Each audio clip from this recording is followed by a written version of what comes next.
So, hello all. As they said, my name is Ryan, and I'm going to do a presentation today on crypto. What crypto is, what it isn't, is it really secure? It's a pretty dense topic, so there's a lot of slide content I'm just kind of going to skip over. If we have time at the end, you guys want me to go over it, I absolutely can, but for especially the deeper math parts, I'm probably just going to say, and there it is, moving on. So you're going to teach us about Bitcoin and blockchain and stuff, right? Absolutely. I really don't remember my Diffie helmet that well. That's in there. Okay, so I asked the AI image maker to make me an image that perfectly describes cryptography, and it gave me this. So if this is enough for you, thank you for coming, tip your waiter. If not, then let's get into it. So a little bit about me. My name is Ryan. I go by Error2727. That's my handle on the Discord. I'm originally actually from Georgia, lived most of my life in Tennessee, some time in Texas, but I've lived in New Jersey for the majority of my adult career.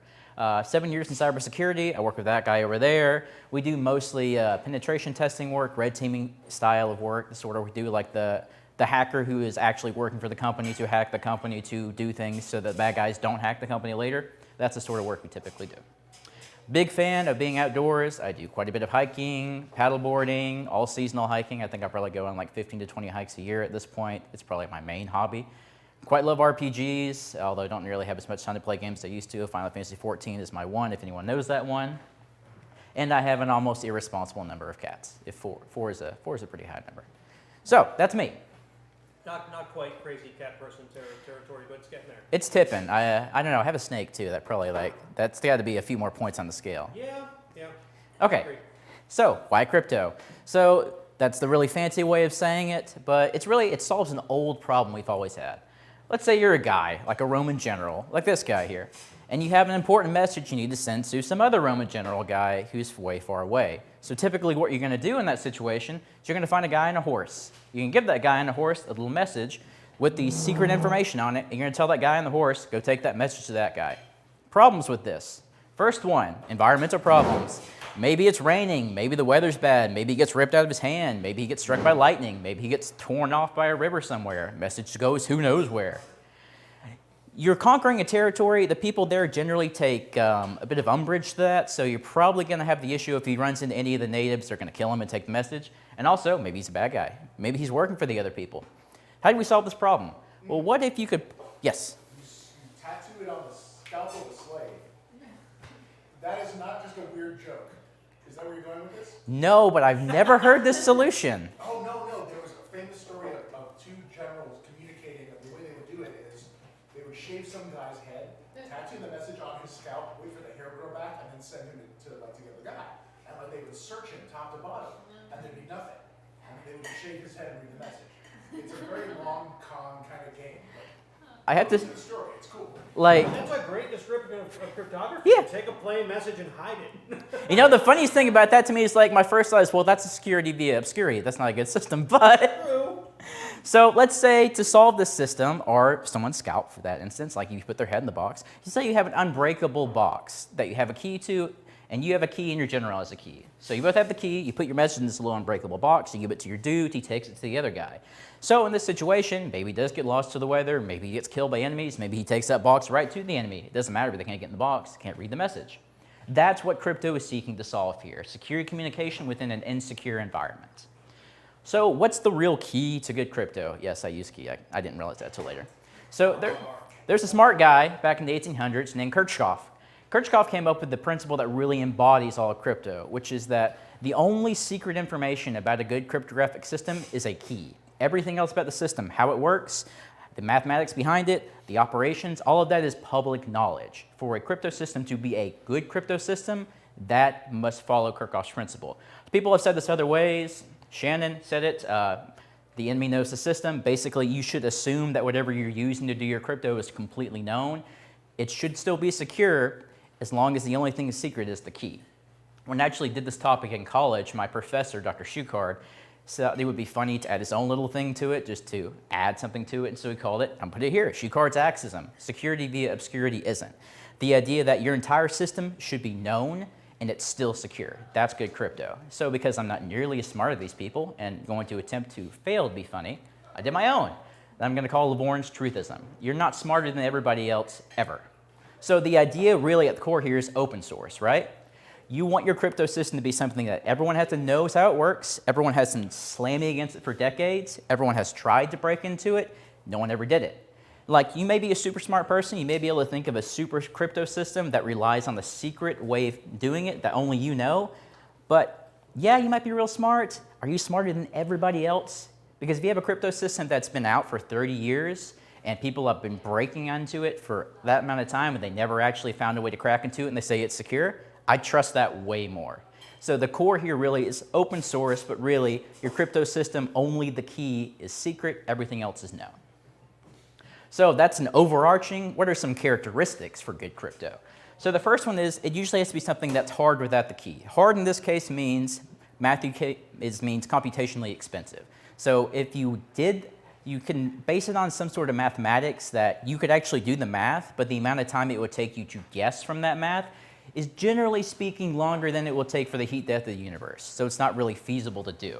Quickly reversible. Like, let's say you can encrypt something and then it never gets decrypted. Well, that's great if you don't want the message to be read, but it's not really useful. So it has to be something that's reversible, repeatable. Confusion and diffusion are concepts that basically say if I have a message and I encrypt that message and get the ciphertext, and then I take the same message and I change just a teeny bit of it, the new ciphertext I get for encrypting that should be entirely different. Small changes to the initial ciphertext should cause complete changes to the, small changes to the initial plain text should cause a complete change in the ciphertext where there's no discernible patterns. Question for people who don't know the words crypto.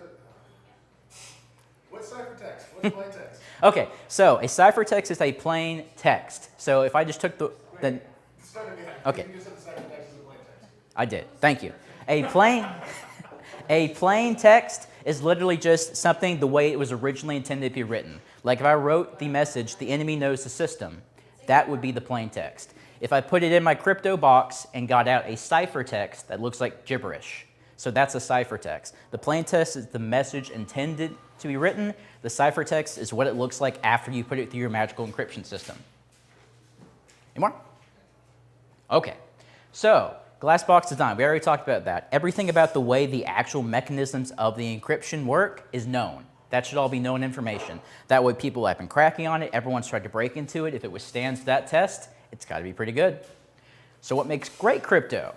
Extendable. What that basically means is a lot of the algorithms we use, the best ones are ones that they can be used far into the future. So let's say you have one that has a key that's only like 20 bits long. Modern computers can make a lot of 20-bit things really quick. So what if you had an algorithm that said, well, the key can't be 20 bits long, but now if that's too small, we can make it 200 bits. And it's going to take way longer for someone to generate all the values for 200 bits than it would for 20 bits. So that's the extensibility we're talking about, something that an algorithm can actually be pushed into the future just by being able to extend it to larger key sizes. Quantum resistance plays in that, I'll get to that at the end. And it's something that, again, should be really heavily tested. It's something that everyone should have had to crack at for a while, and they've basically said, thrown up their hands and said, we can't do it. That's a good crypto system. So, small history on crypto. It's something that's thought of as a modern concept, but we're pretty sure it's been in use for 4,000 years. We're not sure if it was used for actual encryption back then. We do know at least 3,500 years ago it was actually being used for encryption. It was basic substitution transposition ciphers, and I'll get into those in a minute. But it's been around for a very long time. Basically all crypto up to the Vigenère cipher period were just simple substitution and transposition ciphers. Small note, Vigenère did not come up with this cipher, the polyalphabetic ciphers. He gets the credit because he popularized it, but he's not the originator of it. But again, he's the one that made it popular, he gets the credit. And also his unbreakable cipher was not unbreakable. It was broken a couple of years later, well, a couple centuries later. Actual true unbreakable one-time pads were discovered in the 1900s, and we'll get into why we don't use them, even though they are unbreakable. The actual modern cryptographic primitives that most of the encryption algorithms we rely on today, the block and cipher streams, were invented in the 1940s, and the modern TLS protocol, which is pretty much the archetype for underpinning of secure communication we use today, was birthed in 1995. So very brief history. I just think it's interesting that the concept of cryptography is thousands of years old. We've always been doing this. Question? I assume that's TLS 1.0? Yes. Well, probably, I guess it would be SSL to TLS, but yeah. So let's talk about those first two ciphers. Substitution cipher, the basic idea is you're changing the character. So let's say I have that message, and I move every character by a number of 13. So A is going to become N, T is going to become G, attack at dawn becomes which is not very readable. Transposition, so instead of changing the character, we're going to change its position. So this requires a key. I used the word key. So our key is a 3-letter word, so we're going to take our message and write it into 3 separate columns, and then we're going to look at our key phrase, key, and say, what is the order those letters would appear? So K would be 2, E would be 1. What? Alphabetically, yes. So K would be 2, E would be 1, Y would be 3. So the first column gets moved to the second gets moved to the first, the third column stays where it is. And that is how you move it. That's a substitution cipher and a transposition cipher. This is really fast, which is great. It's also easily exhaustible. There's only 26 letters in the English alphabet, so rotating it, not going to do you much good. I can do that in a pencil and paper pretty fast. Same thing with transposition. There's only so many ways you can move the letters around. Now, of course, you could continue to do it for a while. You could do like, well, I'm going to rotate it 13, then 5, then 12. You could do 15 transpositions. You're going to get marginal gains off that. So, yes, question? About substitution. Yes. You don't have to shift everything by the same number. You can do a one-to-one replacement with a separate alphabet. We're going to get there. Oh, wow. Yes. Yeah, you're ahead of the game. But he's correctly identified the solution to this problem. So, marginal gains. You could actually go through this and like, let's say I'm going to do 26 operations of substitution. You could do that. What if you could just do one thing and it's just as good? 26 times is a lot of work. Is some guy who's, okay, maybe in the first century when you literally have like the guy you would shave his head and tattoo it otherwise, he's going to say, sure, I'll do that 26 times. But you're not going to get much out of that. Also, a computer can still do that like this. You're not going to get much of a gain that way. So what if we took these concepts and created something new? V-generis cipher.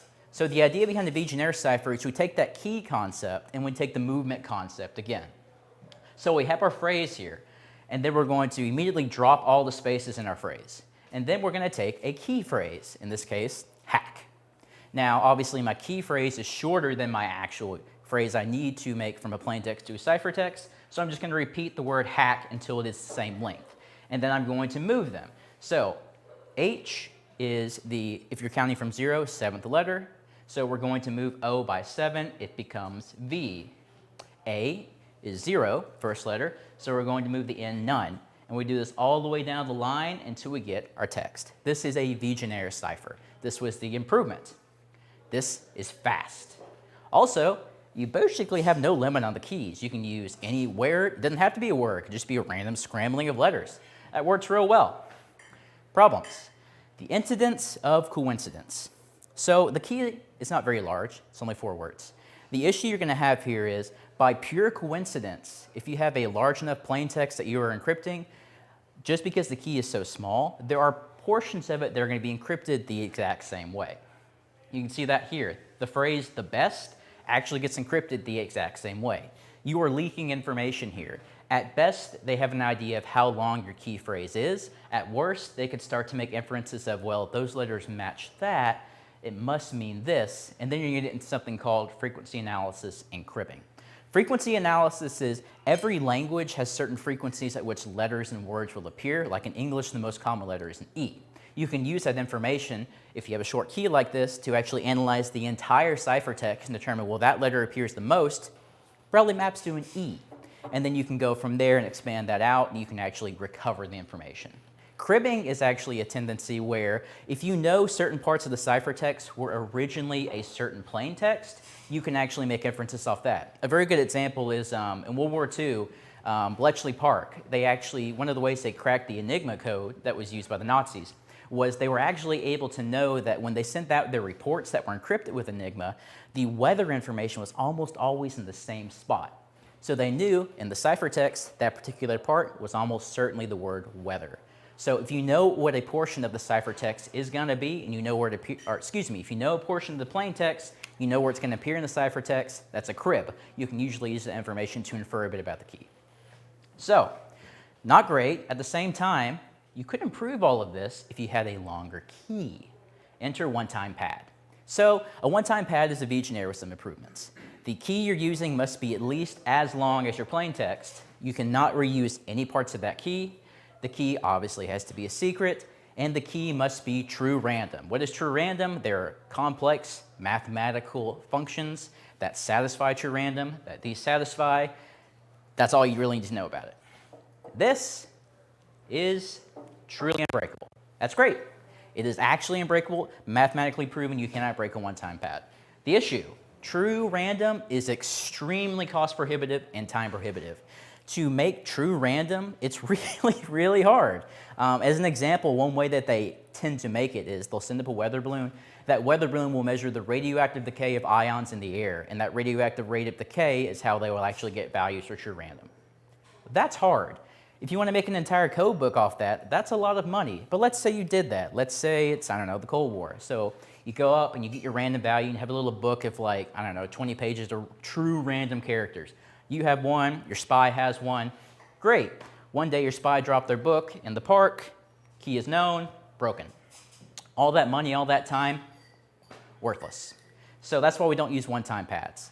At least not true one-time pads. It's very, very expensive to get true random. So if we can't get true random, what if we get really, really close to true random? So how do we get really close to true random? Math. Yay. Okay, I'm not going to go deep into the math here.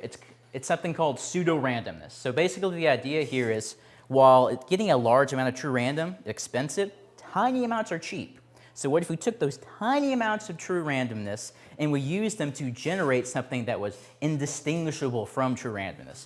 How is it indistinguishable? Well, if I take something that is pseudo-random and I say, can you determine what the next bit is? And you can't determine it, it's random.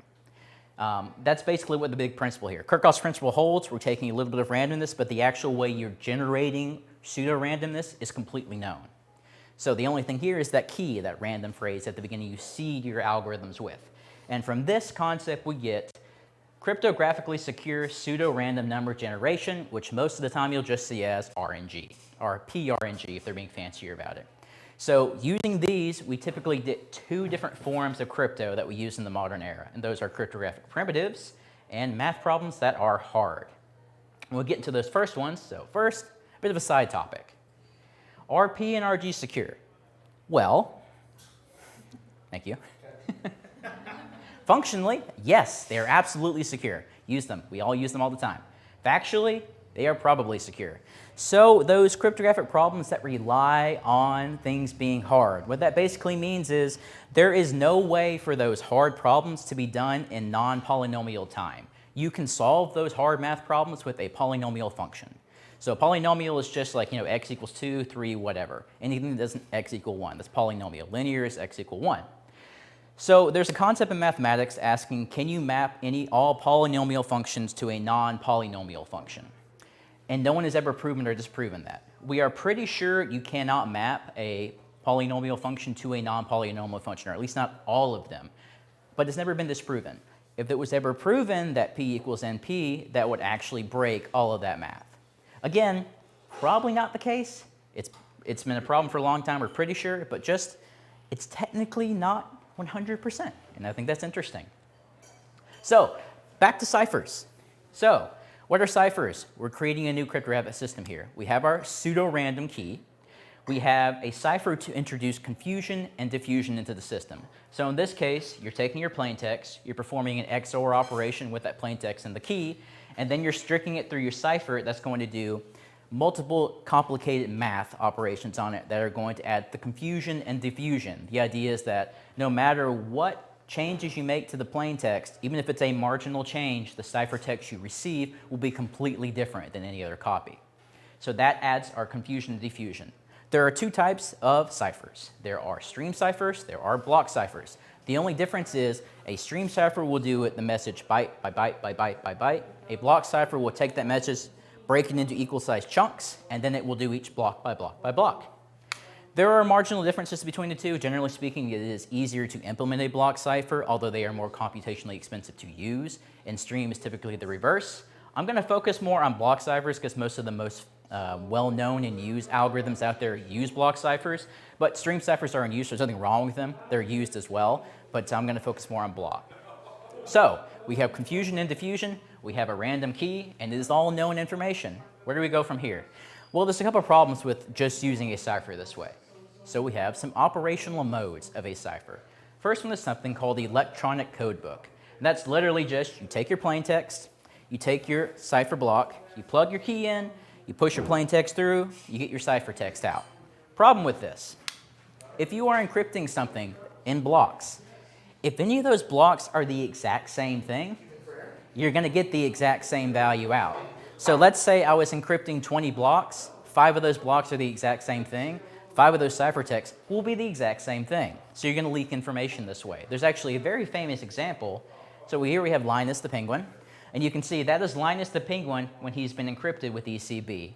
Leaking a bit of information here. So how do we account for this? How can we make sure that... Totally indistinguishable. What are you talking about? That's true. He does look much more colorful. I do enjoy that. Totally different. How do we solve this problem? We introduce something called an initialization vector, and we do that with these sort of modes. So at the very beginning of your encryption, you introduce a bit of randomness, just another random string, a tiny one, doesn't need to be big, because again, it's expensive to make randomness, but pseudo-randomness is cheap, and you start your operation with that. So your plain text is XORed with your IV, it goes into your block, and it comes out cipher, and then you take that value and you keep XORing it down. The only difference with OFM is that you actually put the IV itself into the block, and then you perform your XOR operation with the plain text. So this is helping us every single time we do an encryption method, the IV is different. The IV will be different every single time we perform this operation. So even if you take the exact same plain text, as long as the IV is not the same, the output you get will be different. So now we have some, oh, that wasn't supposed to happen. So now we have reintroduced randomness, but now it's no longer parallel. The construction of these modes requires that the previous block be done first because part of the output is pushed into the next block, and that's not great. Question? You want to explain XORing? Or? Sure. So XORing is just an operation, it's typically a computation operation, where you take two values. How's the best way to explain XOR? Exclusive OR? Exclusive OR, well, yes. I don't know if that's going to be a better explanation, though, but it is. Doesn't necessarily explain it. Yeah, exclusive OR. Basically, think of it as you take two values and they cancel each other out. So that's not a good explanation either. So if I have, I do the best example I can think of. If I have a 1 and I XOR it with a 0, you're going to get a 1. If I have a 1 and a 1, it's a 0. If I have a 0 and a 1, it's a 1. That's still not a good explanation. XORing is a mathematical concept in computation where we actually perform an operation on bits of a function, and then we change them based on the other bit. I don't think I could explain it much better than that. You ever take a course on like subnetting? There'll be a whole section. XOR is it's basically taking the two values, canceling them out, and comparing whatever the output would be in that situation. That's the best way I can think of to explain it. And this might actually be XOR. I kind of assume it's XOR. Where was I? So we have a randomness, but it's still not parallelizable. Now we have counter mode. So in counter mode, we're taking that IV value, and on one side, we're going to make it a random value. The other side of the IV is going to be a count. So the very first one, we have a count of 0, and then we have our nonce value. And a nonce is just a random, well, it doesn't actually have to be random. A nonce is a non-predictable value that we only use once. So we'll create this for this time, and we'll never use it again. So on the first one, we do nonce 0. Then on the second one, nonce 1, nonce 2, until you're done with your encryption. So because we know what the values are always going to be, we have reintroduced randomness, and it is parallelizable. Hooray! There are more ways to do this. I just went over these basic ones. I think they're good examples of how we reintroduce randomness and make something parallelizable. In fact, these ones aren't even those popular these days, but these are just some of the operational modes and how we overcome the issues with them. And now we have finally arrived at encryption. So we want to send a message only certain people can read, use the pseudo-random number generator to make a key, pre-share that key with certain people, use your cipher to encrypt, send that encrypted message over your insecure channel, and then those certain people can decrypt with that shared key. We have discovered symmetric encryption. And now the question I know you all really want to know, how do you break it? You don't. Generally speaking, you never break these sort of things. There is something called differential cryptanalysis. Differential cryptanalysis is where the best example I could give in this is usually called the oracle. You are given access to some sort of encryption box. and you are told you can take any plain text you want, and you can push it through that encryption box, and I'll give you the ciphertext. Do it as many times as you want. Now, what you're trying to do is, based upon the plain text you're putting into the box and the ciphertext you get out, you're trying to see if there's something wrong with the implementation and it's not actually random. There's something wrong with the way the pseudo randomness is generated so that there is a repeatable pattern, and from that repeatable pattern, you can make inferences about the key. That is differential cryptanalysis. That is typically the way cryptography breaks these algorithms. The actual encryption algorithms almost never get broken. Kirchhoff's principle has made them very secure. In essence, because people have been trying to crack these algorithms for decades and they've withstood that, they usually don't get broken. It just doesn't happen. Underlying cryptographic primitives are almost never broken. It generally never happens. But then I ask the questions, what are the actual cracking methods? So the first one is, if you have an old algorithm, and like I said, the key is only like 20 bits long, you can almost certainly make all the keys with a modern computer. So you're not really breaking the algorithm, it's just it doesn't work well in the modern context when computational power is so much better than it used to be. Another is, you just steal the key. And I reference my favorite XKCD here for that. You don't really need to break it in that case. You just get the keys for some out-of-bounds way. Maybe someone has stored it insecurely. Maybe someone has given it to you. Maybe you hit them with a wrench until they gave you the key.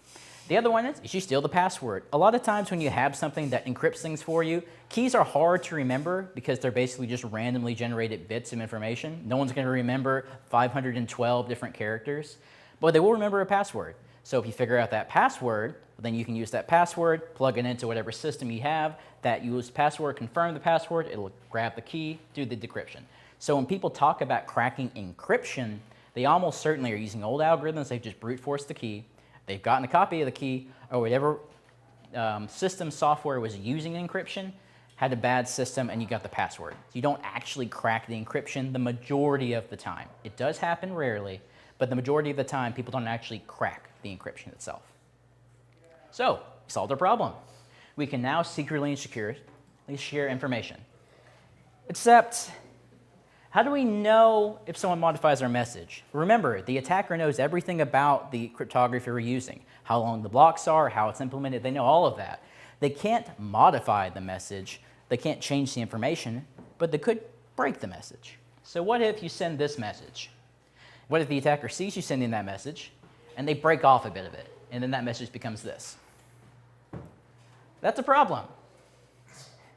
So, how do we know if an encrypted message has been tampered? Hash browns. More specifically, hashing. So, what is hashing? Hashing is essentially you take an indeterminate sized something and you map it to a determinate sized something.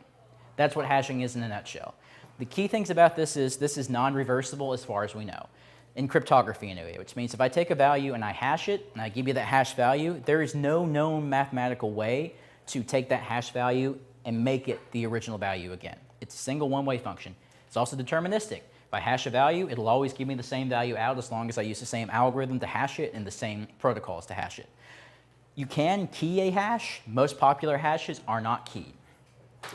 Confusion and diffusion again. If I make a small difference to the plain text, it completely changes whatever the hashed value is. Collision resistance we'll get into later. This is really useful for identification and verification purposes because if I hash a value and that value is always going to have the same hash, if I'm given a hash and I take the same message and it doesn't hash to that value, it's not the original message. Hence what we're using it for. Yes? Is keying the same thing as salting, or is that different? It is different. We will get into salting. So keying is literally there are some hashing algorithms where you just give it the value, it produces the hash. There are some, like CBC mode, where you actually give it a key like you do encryption, and it uses that key to perform the operations. That's the only difference here. There are keyed and unkeyed ones. Typically, unkeyed ones are favored for certain things and keyed for others, but that's the difference. We will talk about salting. Thank you. So this is just an example of how SHA-2 does the math. I don't even know if I'm qualified to explain that, but just know that that's your confusion and diffusion. Okay, solved our problem again. So now we make our key, we pre-share our key, we encrypt our message, then we salt our message. Or excuse me, I got salt in the mind now. Then we hash our message. So we take the message and the hash, we push those across the insecure system to our buddy. He decrypts the message, he hashes the same message. If it matches the hash we sent, it's not been tampered with. Huzzah! So now we have symmetric encryption with message authentication code, a MAC. which is confusing because there are other maps in technology. But in this case, we mean just the hash value is an authentication code sent with the message to confirm it's not been tampered. So now, how do we crack a hash? You don't. Again, Kirchhoff's principle still holds. These algorithms have been around for decades in most cases. Very rarely there is a fundamental flaw with them that is found. The majority of the time, that is not the case. Underlying cryptographic primitives are almost never broken. It happens, it's very rare. So how does it actually get cracked? Again, bad protocols. So let's say you have a system that uses hashing, and it takes the value it's going to hash, puts it in a file, and then hashes the contents of the file, deletes the file. Bad. That is a very old way of doing it. It's a very common method that people will just pull the value out of the file through some out-of-bounds method. The actual hashing algorithm is not the problem here. The software that is using it, that is wrapping around the function, is what is broken. That is typically the most common way you'll see this happen. Another is the pigeonholing principle, which I'll get into in the next slide. And then just replay attacks. Sometimes you don't even need to know what the hash value was. Sometimes you can just present the hash value, and that's good enough. Windows NTLM v1 actually has an attack called Pass the Hash, where if you get an authenticated hash value for a user, you can just pass that on to another device in the same network, and it will use that. You don't need to crack it. So you can prevent this issue with something called a nonce, which again is just a single time consumable value. So that means the message is only usable once. But again, that's another attack avenue here. So I'm sure you've heard about password cracking because my colleague over there did a great presentation on it like 2 months ago. So I won't belabor too many points here. But again, I just want to point out the actual passwords that are stored as hashes, same with Macs, almost never cracked. The primitives are good. What actually ends up happening here is usually one of these things. The first is brute forcing, where if it's a small, older hashing algorithm that's only like 40 bits or something small, 52 bits, you can actually use a modern computer just to generate all possible hash values, and you'll find your value. The other is a dictionary attack, which is basically just smart brute forcing. You have a list of common passwords, because I don't know if you guys have noticed, people are bad at making passwords. So we know what common passwords are. We can just start hashing ones off that and see if they match. There you go. So you're not actually cracking the password, you're just taking advantage of the fact that people are really bad at making passwords and old algorithms shouldn't be in use. There's also something called a rainbow table, and this is where the pigeonhole principle comes in. Easily defeated with salting. So what's the pigeonhole principle? Well, the pigeonhole principle is just the idea if I have 5 pigeons and I have 3 holes for them to fly through, invariably at least one of those holes has to be used more than once. So when it comes to hashing, if we are taking a value of an indeterminate length and mapping it to a finite length, by its very nature, there are some values that will hash the same value. It's going to happen. So that's the pigeonhole principle. And that's what a rainbow table is going to take advantage of. Because the interesting thing is, because we know that there are multiple values that will hash to the same value, we don't need the password. We just need a value that hashes to the same value that password hashed to. So I'm not going to get into the math too much here because it's long and complicated and boring. Basically, the big part here is, this is basically the idea of offsetting the cost in the moment of hashing something with having done it months ago. So you're going to take a value, you're going to hash it for an indeterminate amount of time until you have a chain of hashes. You're only going to store the beginning of that hash chain and the end. And to make a hash chain, take a value, hash it, hash that hash, hash it, hash that hash the hash of the hash of the hash, et cetera, until the very end, until you have a chain of hashes that comes back upon itself. You're going to do that for roughly 6 months until you have an ungodly sized text file that is literally just the start and end values. How is that useful to you? So here's your rainbow attack. You have the hash value for the password. You're going to hash that value. Check it against all the end values in your table. Does it match? No. Hash it again. Keep doing that. If you get a match, what that could mean is that if you go to the column where it matched the end value and you start at the starting value and start hashing again, you can get a value that collides. Make sense? Silence is good. So it actually doesn't guarantee that either, because it's possible that it could be intercepting that chain you've created. So that's not even a guarantee. That's how a rainbow table works in essence. You just hash a bunch of hash chains, and then if you ever find a value that you can hash that password to that matches an end value, if you go to your start value, there's a very good chance you will find a colliding hash. That's how rainbow tables work. Why don't they work anymore? Because you can easily defeat this with salting. Salting is where you take whatever value you're going to hash and you just add another little bit of randomness to it. So that's salting. So to do a rainbow table, you'd have to start over with a salt value. And if a salt value is random, it's just basically useless. Everyone uses salting for hashing now, so rainbow tables are kind of defunct, but they are interesting. We solved the problem. Okay, so we can securely send a message. We know if it's been tampered. No more problems. Except, how do we really know who we're talking to now? What if someone stole someone's secret key? What if someone just did that replay attack I talked about? We know the message that we're getting is legitimate. We know it was encrypted with the key. We know it is the value that was originally sent. What do we know about the sender? Nothing. How do we know who's really sending that message? So, identifying someone's identity in an insecure system, more math. And I'm going to blitz this math. So, this is where that hard math comes into play. Asymmetric cryptography. One key to encrypt your data, another key to decrypt your data. The idea behind this is there is some math problems that are considered hard. And again, that just means computationally expensive. Math also has a lot of relationships between variables. You know, like to undo subtraction, you do addition. To undo multiplication, you do division. There's a lot of complementary operations in mathematics like that. Also, as I'm sure you remember from doing things on paper, bigger number, harder to do. So we're going to rely on all of those principles, and we're going to take advantage of two different mathematical concepts here. The first is prime factoring, which is going to give us RSA. The second is elliptic curve dotting, which is going to give us ECC. There is Diffie-Hellman. Diffie-Hellman is also a version of asymmetric crypto, and it uses El-Gamal. I didn't go into detail on this one mostly because it's not really creating keys that are asymmetric. It's creating a key value on the fly you use for symmetric crypto, but it does exist.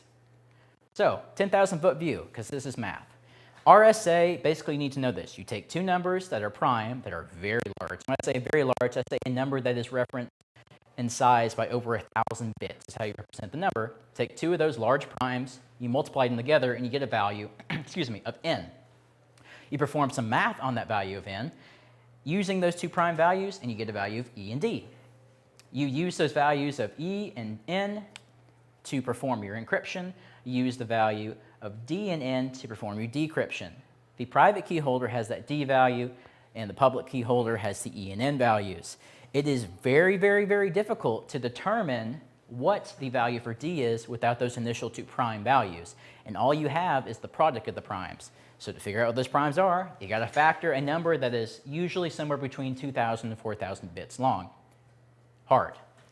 So that's how we get our asymmetric crypto with RSA. For elliptic curves, these red curves here are elliptic curves. Oh, I can use the thingy for this.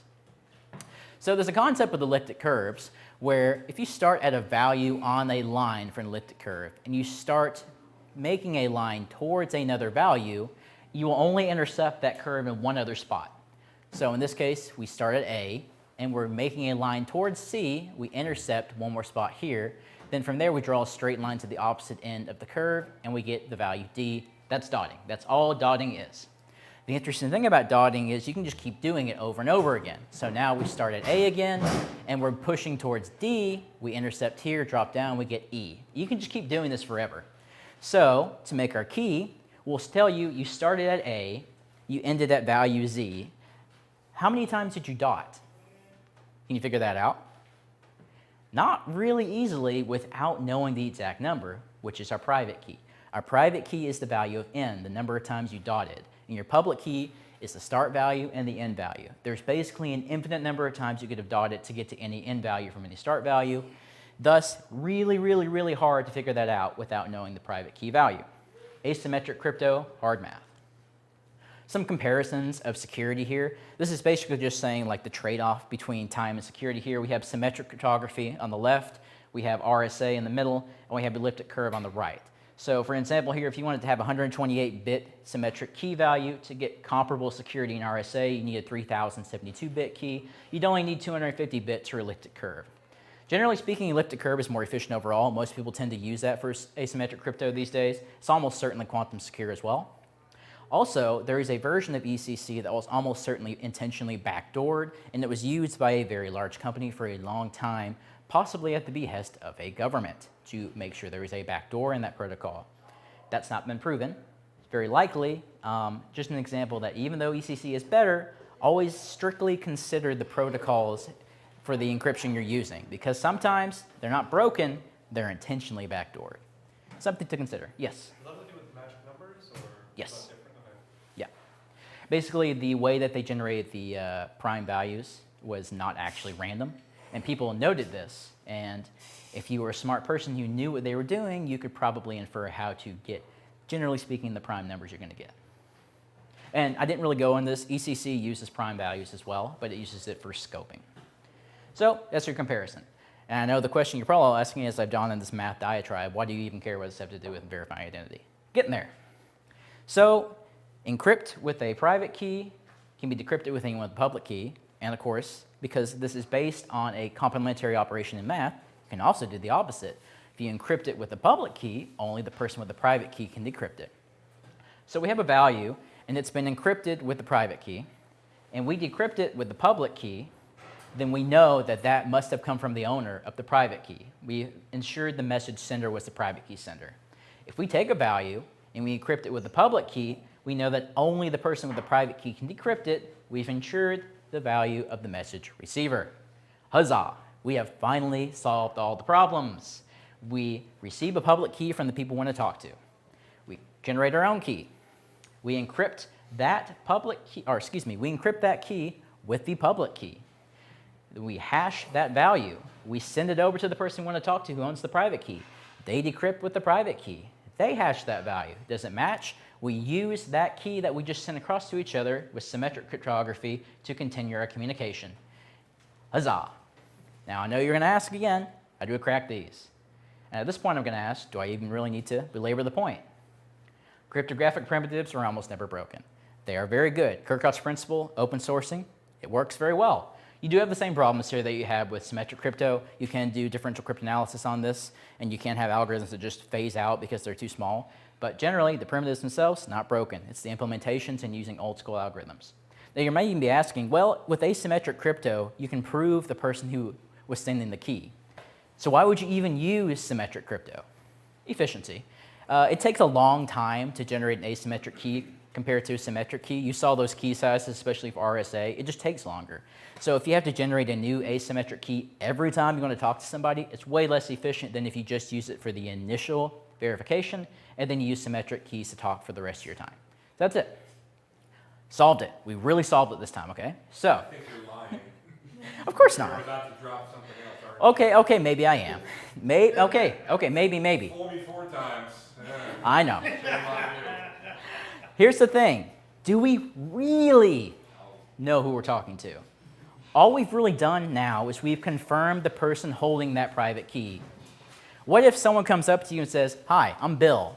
Here's my public key. You can talk to me now. How do you know it's Bill? I know it's not Bob and he's just giving you his private key and told you that he's Bill. How do we verify his identity? We didn't. And to that point, what if you want to talk to someone you've never talked to before? What if you want to talk to someone across the internet? And they just say, hi, I'm that person you wanted to talk to. Here's my public key. How do you know that that's the person you wanted to talk to and not just some rando? So we still haven't really verified a person's identity truly here. And the cat is starting to get mad at me now. I do promise there's only one more thing we're missing here. How do we verify identity in an anonymous system? Certificates, specifically digital certificates, and I would now like to see all your IDs. Not really. So, the idea behind a digital certificate, we all get together and we decide there's a authority that we all trust, and we're going to put our trust in this authority.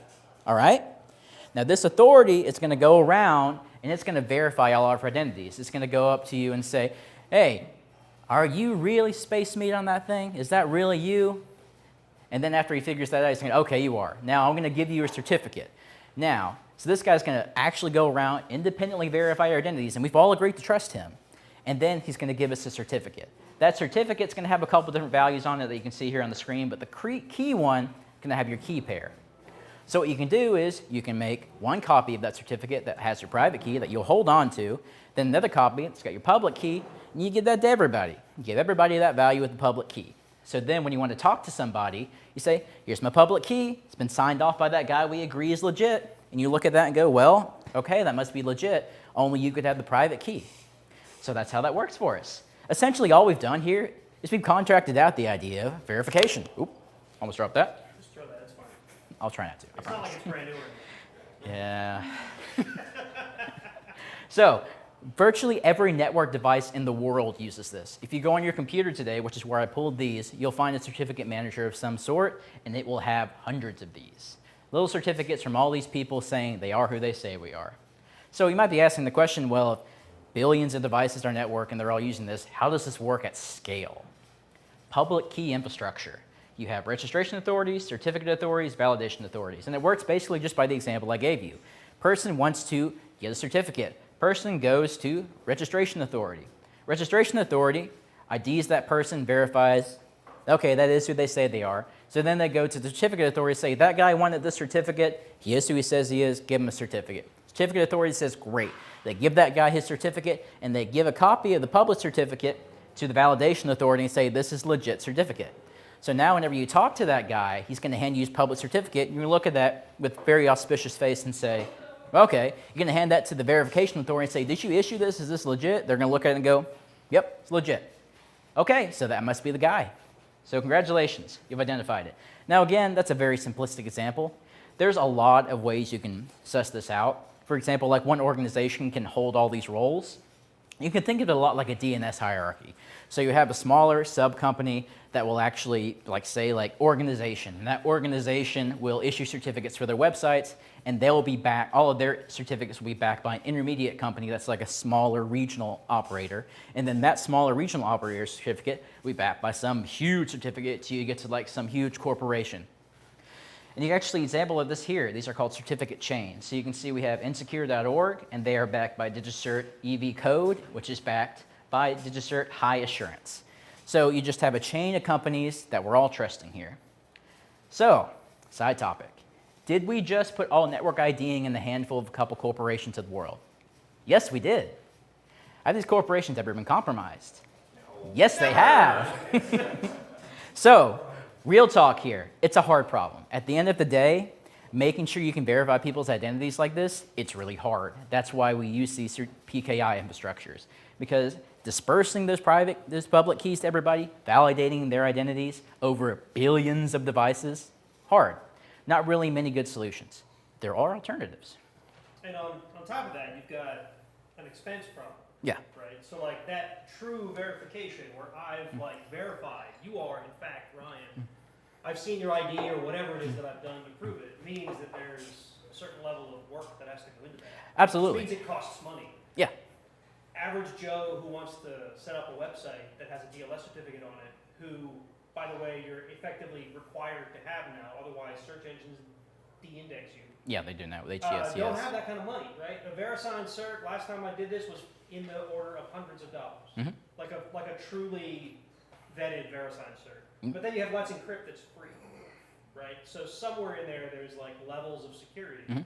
So you have to be careful of who you trust, and the average Joe doesn't even understand that. The average Joe doesn't even know certificates are a thing. Right, Yeah. they don't get it. Yeah. They know that the little lock icon showed up in their browser. We'll talk about the little icon, actually. But yes, that is essentially, he's right on the money there. Like the verification process, like they'll literally send people to your organization's headquarters. They will call you. They will ask for certificates to prove that you are the person you say you are. It's like going to the DMV sometimes. You got to give multiple forms of ID. Verification costs money. Handling all the operations of verifying costs money. It's expensive. That's why it's done this way. But again, alternatives. First is Web of Trust. So Web of Trust is basically the idea of, well, I don't trust everybody, but I trust a couple people around me.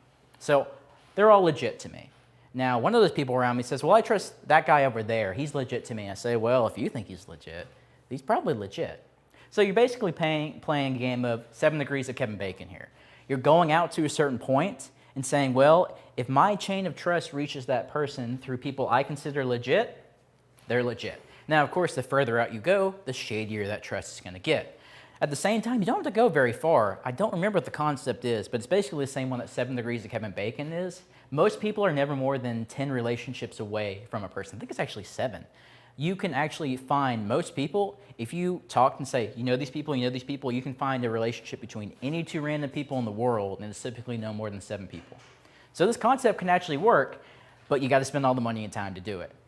At the same time, you can just have your own certificate authority. Most large corporations will do this. Like if you're a large, faceless, monolithic corporation, you may Have your own certificate authority inside your company where you issue certificates that you say are the word of God. So that's really all you need in that situation. That works for you. Also, you can use a collective trust system. So we are talking a little bit about blockchain ideas here. These are aggregate systems. I knew it. Yes. I thought this was a crypto talk, not a crypto talk. I know. I did a little bit of the way I put it with cryptography there. Yeah, I did that. Okay, so these are basically an aggregate system of trust where you have X number of anonymous individuals and you tell the collective, do we trust that guy?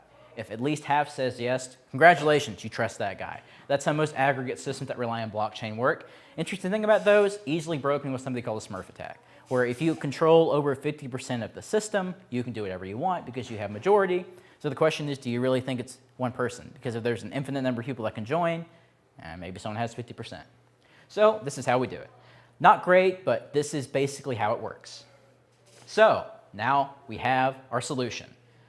You want to talk to somebody. So you send the confirmation. You say C wants to talk to S. You send this message in the clear. S will send a confirmation saying, let's talk. Here's my certificate chain. C is going to look at that, going to go to their certificate validation authority, say, is this chain legit? It is?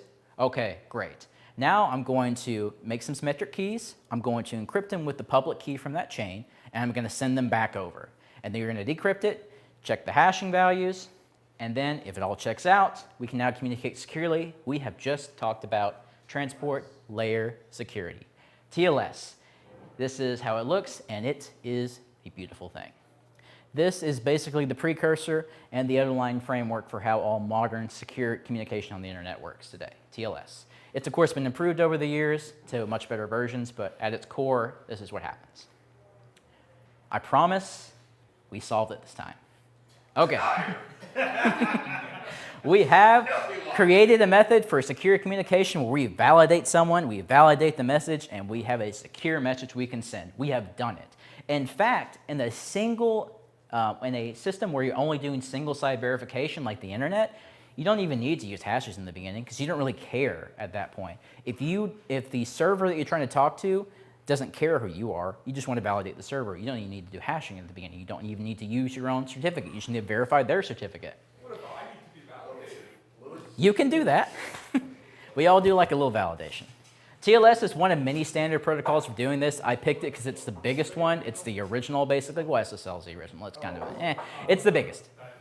Client and server validation is possible. A lot of systems do allow it so the client and the server both have to validate themselves. The internet doesn't do this. The internet just does server-side validation, which is why I didn't bother hashing those initial messages. We have achieved, with some caveat, the secure, verified, tamper-resistant communication. Yes, the cat's now happy. Okay, now what? Now we've done the thing, now what? Well, I used TLS and secure communication in secure system as an example for crypto because it's a very good example that lets you break down all the different main facets of crypto and how they work. Crypto itself can be broken into a lot of things for a lot of use cases. Data confidentiality. You can just encrypt stuff at rest on your computer. That's a lot of things that are done that way today. To make sure your data stays safe and secure, only you have the key. You're not communicating that key, but it's safe.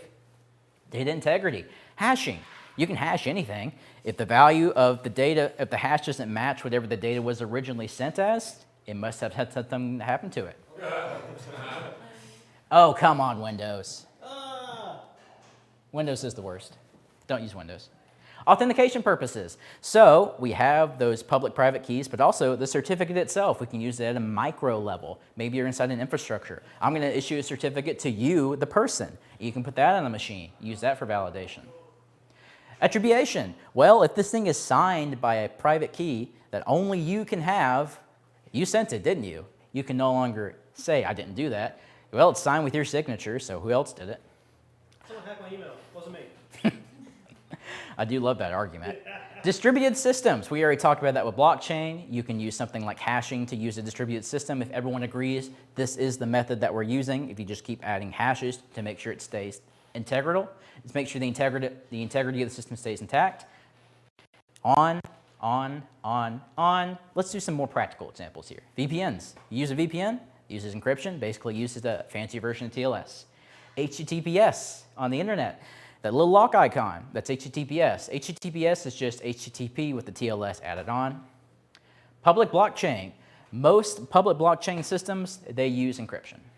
Certificate-based authorization, like I just spoke about. Secure credential storage. Again, you can store things with encryption. Financial transactions. Basically, every single one today uses encryption for what are probably obvious reasons. Secure messaging. You can encrypt messages from end to end. And on, and on, and on. Think of it this way. Every time you go to the internet and you see that, you use encryption. Every time you send a secure message with verified sender on email, you use encryption. Every time you use one of these secure messaging apps, you use encryption. Every time you logged into any website anywhere, you use encryption. Every time you use one of these VPN services, you use encryption. Every time you use an iOS phone or an Android phone, they encrypt by default. Every single time you perform a transaction with a credit card or your tap, you just use encryption. And on, and on, and on, and on. It is probably one of the most single underpinning technologies in the modern world, in my opinion. That's one reason I think it's so fascinating. I'm using encryption right now and loving it. I like this Remember guy. that commercial? That's fun. I did. That sounds cool. So, two other concepts I didn't really know where else to stick. Stenography. Stenography is the idea of data hiding, where basically you hide something in something else. It doesn't always follow Kirchhoff's principle. Sometimes it does based on the implementation. Sometimes it's security via obscurity. You're just putting something in an image. Like there's a method where you can change the bit in the RGB values of each part of an image by 1 to store data. That's just an example. Sometimes it does. But I thought it was worth mentioning. Mixed networks. So the idea behind a mixed network is you want to remove that attribution capability. You want to make sure no one can tell one message came from node A to node C. So Tor is the most famous example of this. So you use multiple layers of encryption, basically triple encryption with Tor, although technically you only need 2 layers. So layer 1 knows the sender, and layer 1 knows where the message went to next. Layer 2 knows where layer 1 came from and where it's going. Layer 3 knows where layer 2 came from and where the message goes out. You cannot put where the message goes out back to the sender. That's the idea behind a mixed network. Small thing on a mixed network. Theoretically speaking, if the exit nodes, which are the ender nodes here, are owned by a majority of individuals, those individuals could do attribution. Don't know if that's actually happening out there, but whenever someone says the FBI can figure out who you are on Tor, that's generally what they're talking about. In a more practical sense, they probably don't do that. The honest thing here is when we talk about anonymous systems like that, usually it's because you've tied your identity back to something in the real world. Although this system could theoretically be broken if you own the majority of the 6,000 exit nodes that exist in the world today. Quantum resistance. I'm sure you've all heard about quantum security. People are very excited about it. For crypto, it really shouldn't be a problem. So you hear about people breaking the cryptographic protocols with quantum, and it is definitely true that a lot of the older algorithms, and RSA, for example, will probably be broken by quantum because the amount of the computational power is just going to be exponentially increasing. There are already algorithms that are completely quantum secure. They've been around for decades. There are also ways to extend algorithms like ECC so that even with that increased computational power, you're not actually going to be able to break them, even with quantum security. This has been a thing for a long time. Also, a side thing on quantum, it is fascinating. I think we're going to get there and it's going to be a big thing. I have yet to see an implementation of a quantum computer that wasn't extremely expensive and very small scale. The computational power of the best quantum computers I've seen today are less than the computer from 20 years ago. Will it get there? Almost certainly. We just need another breakthrough in the technology, but it's not something that's coming soon, and even when it does, there are algorithms that are good. The biggest risk factor to quantum security and cryptography is people using old algorithms. People don't update their software. I don't know if you know this, people don't patch. So, You just deferred yours. I know, that's a great example, actually. People don't patch. So if people are using insecure algorithms like they are today, it's still going to be a problem. I remember my professor relayed a story to me once way back in college that he was at a point of sale system and he got it to dump actually, and you could see that it was still running triple DES, which is an algorithm that went out of fashion in the 90s. So they're still being used today. So that's the problem here in my opinion. It's not that the algorithms that are secure against quantum don't exist. They do. There's many of them. It's that people don't update their systems. Listen, if it was secure 30 years ago, I'm sure it's secure today. Absolutely. I mean, it was hard to figure out then. It still has to be hard to figure out, right? I can't deny this logic. I'll take my quantum later tonight. Okay, so my final thing where I will get on my soapbox for the last slide here and talk about banning encryption. There are some individuals, usually politically motivated ones, who have made calls to weaken or ban encryption on the basis it's used by bad people to do bad things. Encryption is used by bad people to do bad things. I will deny this. It absolutely is. It also already has a lot of arcane and unenforceable laws. This t-shirt here is a famous example of this. Based on US law, the RSA encryption algorithm, that public math algorithm is ordnance. And if you were to take this shirt to a country that the US considered adversarial to the US and someone read that shirt, you have committed a felony. Technically, you have transported arms. It's a public math algorithm. Do you think I get more time for that or the loads of cocaine I was carrying? Honestly, probably more for this because it's 10 years for unintentionally doing this. No, 10 years for unauthorized access, Let me take it 15 down years. after the recording. That actually was like 60% serious. I think you'd actually get more for this. If you intentionally did this, that's 20 years. That's the laws today. These aren't enforced. Of course they're not. You're basically trying to ban open source technology. That just doesn't work. I also pointed out. Wasn't DVD encryption another one? I think it was, yeah. DVD, whatever codec or code was used to encrypt DVDs, such that a DVD player could decode it, but an average machine could not. Yeah. They printed it in a book or something and sent that. Are you talking about DVD or is it the 09F9 key from Blu-ray? I feel like I've heard of this It was example. one or the other. It was some video encryption technology that was supposed to prevent copyright infringement. And they basically printed it in a book and then mailed the book to someone overseas, and they're like, "Here you go." Yep. Crime, technically. It's so I will point out this is my opinion because I cannot prove something that I want to say it's arcane and enforceable because it is technically a law. I don't think I've ever known anyone who got enforced on this law, but it is already laws exist that clearly don't do much. It is also used by your bank to keep your money safe. I would argue everyone here has a vested interest in keeping your money safe. Every time you do a transaction, you don't want someone to steal your credit card information. The government already gets my money, so That's true. I don't care if it's encrypted or not. That's a fair point. The example of Tor are other really cool examples where you can actually hide data to make, let's say you're trying to send a transmission across the network and it just looks like a Skype message when it's actually an encrypted message. That's a form of encryption. These are used by individuals in oppressed states, journalists, people who live under terrible regimes, trying to get information out, spread information, keep people safe, keep people alive. This is your right to privacy. At least in America, you do have a right to privacy, however much it might be eroded or extended over time. You have that. And that should be respected. It is an old concept, as we went over. It's at least 4,000 years old, been in use for actually keeping secrets for over 3,000 years. And it's public. Everyone knows about encryption, whether you even realize it or not. You use it thousands of times a day. Integral to our modern societies. I gave all those examples. Everyone uses encryption every single day. It's used billions of times a day. Everyone in this room has probably used it a dozen times during this call and not even thought about it. You've probably used it 1,000 times a day and not thought about it. Every time you load a web page, when you pay your tab at the bar, encryption. Every time your phone checks your email. Yes. I also personally think it's pretty neat. So I'm not going to say what the legislation should be, just that I think these are things to consider when drafting it. And that's it.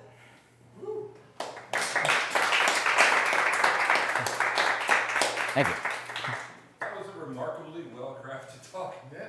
So quick note, if anyone has questions and they don't mind them being on the recording, now is the time. If you have questions that you do not want recorded, we'll stop the recording after the first set of questions are over. Just like we did last time. I know some people have privacy concerns. I don't have a question, but I asked ChatGPT to explain the XOR operation like I'm 5 years old. Okay, that's good, yeah. Read it out. It says, and I quote, "All right, imagine you have two boxes, each with a secret button inside. When you press the button in one box, a toy pops out. But here's the twist. If you press the button in both boxes at the same time, no toy pops out. That's basically what the XOR operation does. It's like a special rule that tells us what happens when we press the buttons in both boxes together." Okay. How's that? So I know what it is. I'll just say. Yeah. If you have two sets of binary, and Yeah. it's a 0 and a 0, then it's a 0. Then it's a 1. If it's a 1 and a 1, then it's a 1. If it's a 0 and a 1, or a 1 and a 0, it's a 0. That's XOR. You could think Yeah. about it when and is false, basically. Yeah, it's one of those things where like I could say that and I would know exactly, but how does that tell anybody what it's How do you doing? describe it to a 5-year-old? Yeah. These buttons with toys. Yeah. It's when or is true, but and is false. I think of it as one is supreme. One always counts. If one is there, one is the value you go for. Also, I'm highly offended by your mentioning of rainbow tables making me feel dated and old because I didn't know that they were obsolete. I actually texted a friend of mine who's a pen tester, and I was like, "Would you say that they're obsolete? Is salting widespread?" He's like, "Yes and yes. Welcome to the future, dickhead." But he also said, just FYI, I mean, not to correct you, but like, Yeah. just other like. No, by all means, correct me. Context. He was like, but that's not the main reason. The reason they're obsolete is it's literally faster to turn a GPU loose on Yep. hashes than it is to wait for the CPU to search a 4 gigabyte text file. Yeah, that's absolutely the case in the modern era. That's one of the technologies I learned getting into the industry, and now, like, I never really fucked with it all that much, and now I'm seeing the things that I learned be obsolete, and I'm not really that okay with it. You're old, Danny. That's what it comes down to. Well, it's also been like how the old people felt when like 8-tracks stopped being. Well, I'll tell you, there's this meetup that does talks about these sorts of things. Yeah? You should come from time I'm to time. pretty sure it was covered by some dude at one of the. You don't say. How frequent is this meetup? Yeah. How long has it been going for? I have a question. Yeah, Sure. So my knowledge of rainbow tables is more as you do the math in the past, so you can look it up later. Yeah, But you were also mentioning like these hash chains. yeah. I didn't quite fully understand that. Sure. So the idea with these rainbow tables is you're starting at a value, Okay. and then you're hashing an indeterminate amount of time until you get to the end value. Some people will just do that and store those values. That's not a very good rainbow table. You can actually make sure you have a chain. So it is very hard to find what we call a targeted collision in hashing, where like you have a value, I want to find a hash that hits it. It's not nearly as difficult to say, I just want to find a hit. So I just want to find any two values that hit each other. Untargeted collisions are much easier computationally to find. So a good hash table will actually have an actual chain of hashes that comes back upon itself. So you actually do the hashing until you find a value that comes back upon itself. You store the start and end of that chain. That is your chain. And then you store that chain, the start and end values, and you just keep doing that. That's a good hash table because then you're guaranteed that the hashes are going to come back on themselves and you're not just actually far off with your hash values. So the idea would be just find a hash, find something that would collide and generate the same hash instead of just finding the exact. Yes. Oh, yeah, if you're talking about the password, yeah. So you don't need the password again because of the pigeonhole principle. So because you're taking an indeterminate value and mapping it to a finite value, by that's very nature, there's an infinite number of values. They're always going to map to a finite string. Therefore, there's an infinite number of values that will collide with any other value. That's how it works. At the same time, finding them, very difficult to do. So with that principle in mind, you don't actually need to know the password. You just need another value that hashes to the same value that password hashes to, because there's theoretically an infinite number of values that will do that. It's just really hard to find them in any reasonable amount of time. So that's what the rainbow table is banking on. You don't need to find the actual original password. You need to find a value that hashes to the same value. And like you said, you'll store literally a 4 gigabyte text file, which I can't even imagine how many lines that is. And that's all it is. It's just checking the end value, hash, check the end value, hash, check the end value, hash. You find a collision? Okay, start at the beginning and see if you can find the one right before that point, because that would hash to the same value. Also, That's the idea. When you were talking about certs being trusted and having them in a central repository, if anybody has never read up on the story of DigiNotar, highly recommend that cluster book. Yeah, I remember that. Turns out all of their stuff, their main cert or whatever was popped, it had been popped for like 3 years. And they didn't tell anybody for a long time. Well, the big companies never do. Yeah, and then Microsoft invalidated them, Google invalidated them. Did you know, Tara? It's a good piece of history to read up on.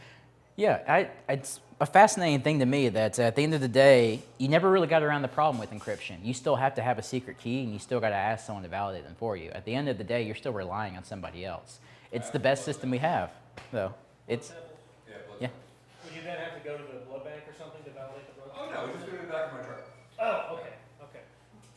So Nate, you talked about the keys being exposed, and I looked it up, and the 09F9 key, the one that was a big stick of both HD DVD and Blu-ray. It was used for both standards. And Okay. that's the one where everyone was like posting song versions of it, or listening editions Yep. of it, because they're like, That- well, I mean, it's that- free speech and it's ours. Yeah, so. that somehow skirted the law, if I remember right.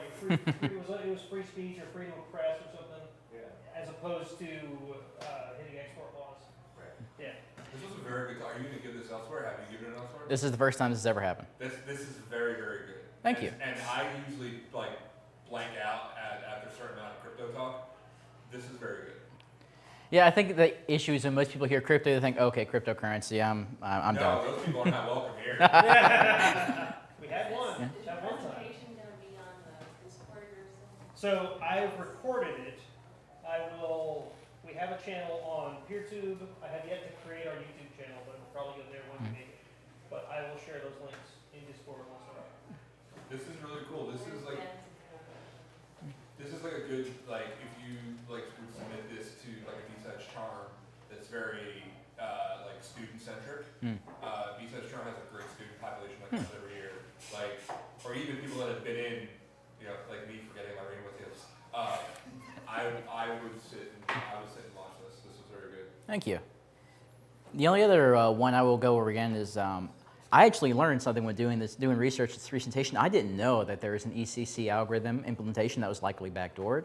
I recommend reading up on that. It's interesting. I'm being cagey about the name because it's not been proven. Once the camera goes off, I say the company. But I thought that was fascinating that someone probably intentionally backdoored one of these algorithms that was used.